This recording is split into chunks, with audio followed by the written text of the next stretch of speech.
My name's Steve Chen. I'm the co-founder of YouTube.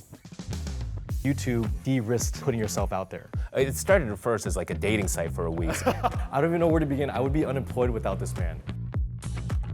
And it's not just me. All of our lives have been changed by YouTube in one way or another. Watching videos on your computer or your phone has become such a normal way of life. It's like having running water or air conditioning. You don't even really think about it. But not too long ago, you couldn't just pull up a makeup tutorial or a food review or even a cat video just whenever you wanted.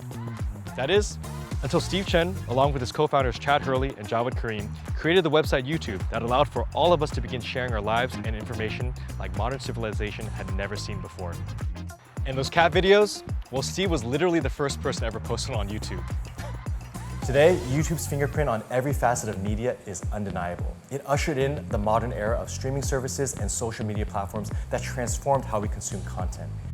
It catalyzed entire businesses and industries around the independent content creator economy, like Wong Food Productions. It democratized access to audiences and redefined what fame and influence was. The world is completely different because of the invention of YouTube. This afternoon, in the heart of Silicon Valley, I got to meet Steve and reflect on the impact of his invention. Such an honor to sit next to my boss, actually. Come on. I worked for you. I'm still working for you, technically, like with your platform. You should see the content that I try to create. I can't do what you do. Let's start back at the beginning, though. You know, you were born in Taiwan, but moved when you were 7 to the States. I can only imagine being an immigrant kid in the Midwest in the 80s. How was that like for you? I mean, I think that during that whole process, so it was finishing second grade in Taiwan, and so that was sort of in between years, and then starting third grade in the suburbs of Chicago. My entire family, my younger brother, my parents, they had never lived in the US, and so we were all kind of figuring it out. I mean, we were the only Asian family in that entire area. Do you remember a specific time where you realized, oh, I'm different, I'm Asian, and I'm different from the Americans? Definitely not felt like there were actions taken where you were kind of excluded from the rest of the group. And in some ways, I think that the defense mechanism is to actually fit in, is to actually, in a way, downplaying, almost camouflaging the Asian aspect of you so you can be like the other kids. Yeah, I feel like there's a common thing I hear from Asians that grew up in the 80s and before, where it's like, it was like a means of survival. Right, I think you either adjust and you become part of this group, or you're gonna always be an outsider. And I think like every day you wake up, like the best thing that could happen by the end of the day is that you get a little bit more accepted into the social circles. Yeah. I came out here in 1999 to join PayPal, right? And it was through that process of 5-6 years of eventually taking PayPal public, going through like an acquisition with eBay. Seeing all that up front, I think also gave me the courage eventually to then go create my own startup. Because the acquisition came pretty quickly after you guys launched, right? And what was the full timeline, or how much time passed from when you maybe first got together with your co-founders to come up with YouTube as an idea?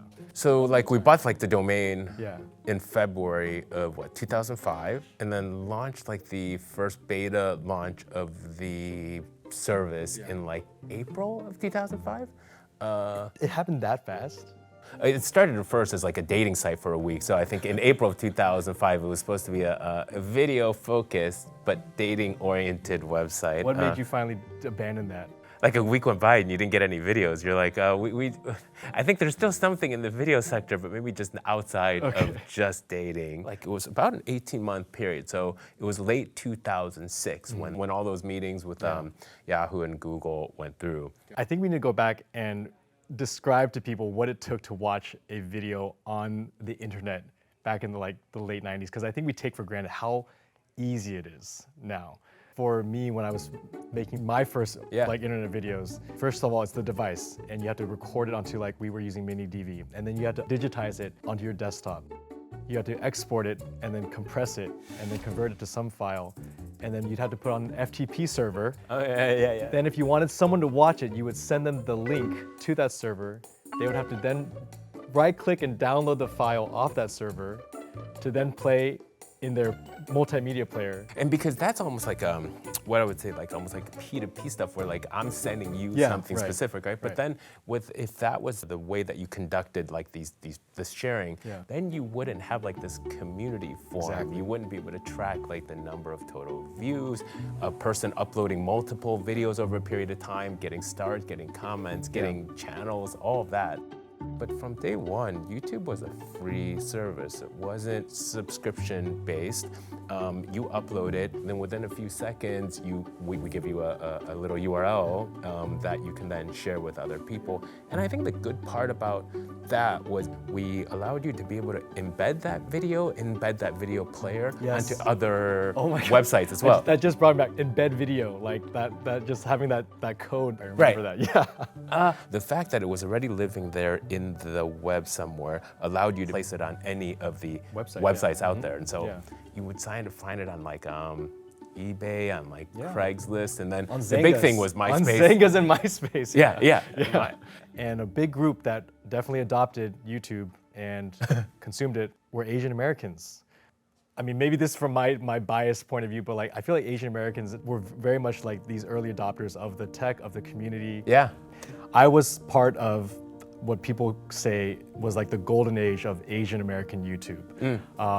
And I don't know, I'm gonna list some names and see if these names ever came across your desk of like, hey, we should keep an eye on them. Like Niga Higa, yes. Kev Jumba, Community Channel, Wong Fu Productions. Yes.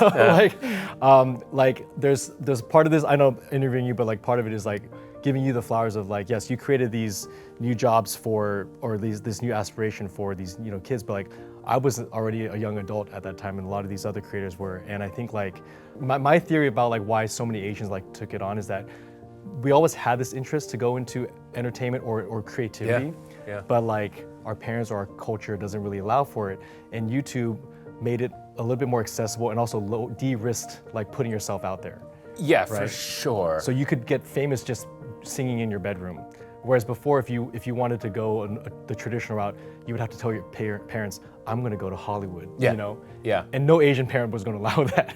And like furthermore, right, like you didn't have to have exactly like your Rolodex of like contacts to know who to contact to be able to greet you when you get to Hollywood. I think that there is something like noble about YouTube in that it really democratized that content creator network to be able to say like, look, it's going to be up to the viewers to be able to vote whether or not this is going to be, and they vote by watching their videos. There's no way to cheat for better or for worse, right? Yeah. Well, yes. I think another reason why so many Asians went to YouTube, and as consumers too, is because they were seeing something that they could never find on the big screen.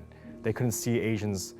And think back to when you were as a kid in the Midwest in the 80s, like, you couldn't see anything. You had Lung Duk Dong, right? Yeah. And now there's kids, teenagers in the Midwest that could say, hey, I might not be able to see anyone in my school, but I can go on YouTube and I can see, a bunch of Asian creators.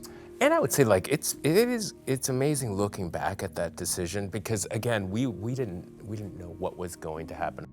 Who would have thought, like, I mean, now, what, like 15 years after, 16 years later, like how big it's gotten, like the content creator. I mean, I still, even in 2010, I never thought people would come up to me where their full-time job is just to be, and not even like I mean. Isn't it? No, it is incredible. It's crazy. I think it's crazy too. And it's not just like a single, sometimes it's like, it's a whole team. Like, I mean, never would have thought like back in 2010 that was gonna be possible, right? Like we figured, like we can figure out the monetization where you can do it. Maybe it's like a side weekend hobby. Yeah. I think it's still amazing to this day that you have 4th, 5th graders where they talk about like what do they want to do when they grow up. And it's touching to say like, I want to be a YouTuber when I grow up. Like, how do you feel like YouTube plays a part in terms of representation for Asian Americans or just like a lot of just, marginalized groups?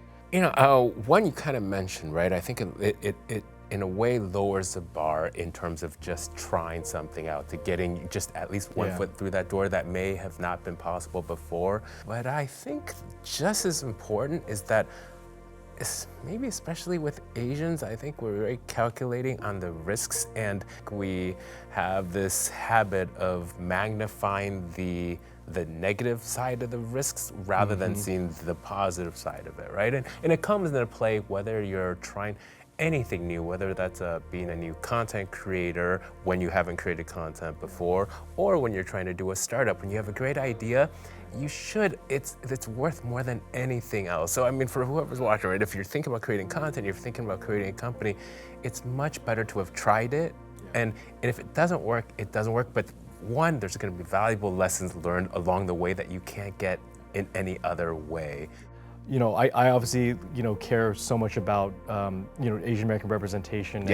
And just knowing that YouTube is continuously playing an integral part in that, like, because like you said, it has lowered the barrier for entry and continues to do so.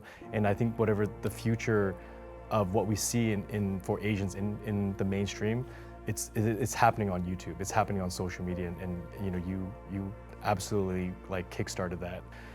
Thank you for all of us, for like everyone literally watching this right now is on Well, here. thank you for watching. Yeah. Before we ended each interview, we asked every guest, what does Asian+American mean to you?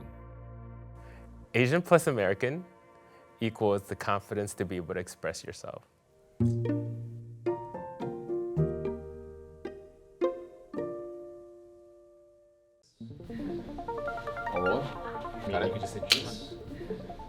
Okay, so I'm very curious about how a boy from Baroda becomes a person in Portland who changes the world. The Asian American Foundation and Wong Fu Productions present a new series highlighting groundbreaking Asian Americans whose inventions transformed society and achievements shifted culture. You go anywhere and you'll find USB. Food connects all of us. I'm out here obliterating stereotypes. You have 4th, 5th graders talk about like what do they want to do when they grow up. And all 11 of them wanted to be a YouTuber. Prior to me, nobody did it in the manner that I did it. Does that make you feel in any type of way to see how we've progressed because of the work that you did? Join us as we cross the country to meet these pioneers. Hosted by the next generation, carrying on their legacy. Intimate conversations, underdog stories, uplifting trailblazers who not only changed the Asian American community, but changed the world.